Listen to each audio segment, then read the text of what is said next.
Every year on the full moon of May, something extraordinary happens on this island. The entire country, all 22 million people, stops, and the darkness becomes light. This is Vesak, the holiest day in the Buddhist calendar, a celebration of the birth, the enlightenment, and the passing of the Buddha, all believed to have happened on the very same full moon.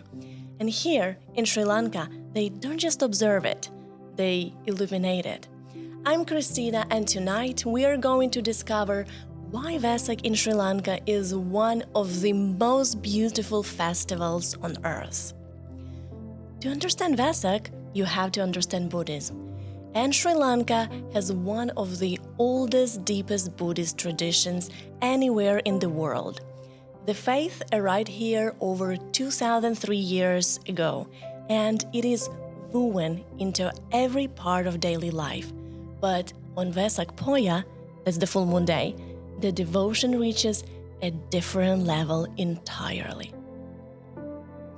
Vesak commemorates three events from the life of the Prince Siddhartha Gautama: his birth, his attainment of enlightenment under the Bodhi tree, and his passing into nirvana, all believed to have occurred on the same full moon day.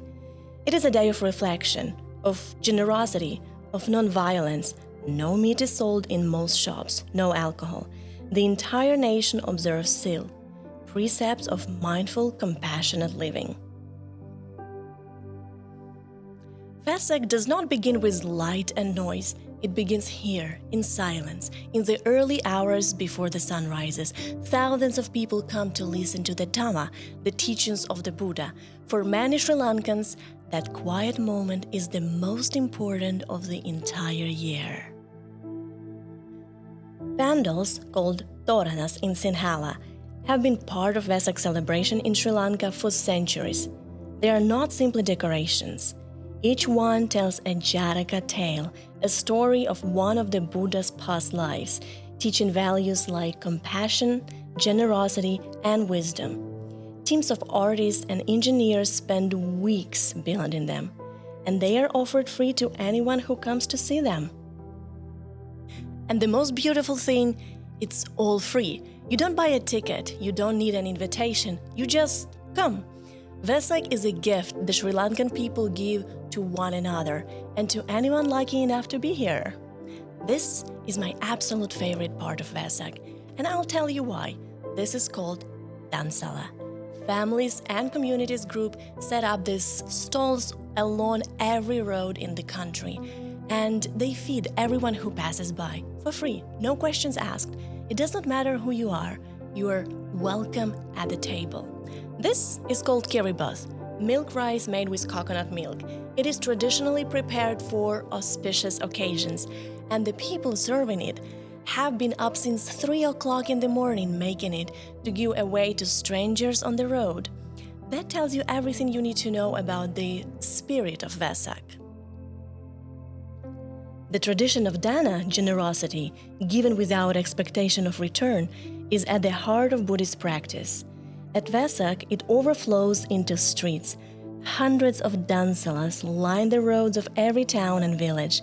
It is an island-wide act of collective kindness. Every home in Sri Lanka hands a Vesak lantern, a Vesak kudu. Most families make them by hand from bamboo and colored tissue paper. When they are all lit at once, the streets look like the stars have come down to earth. The lantern is a symbol of the light of the Buddha's wisdom cutting through the darkness of ignorance. But in practice, it is also something simpler and more human, a family tradition, a moment of craft and patience shared across generations, a tiny, beautiful light offered to the night.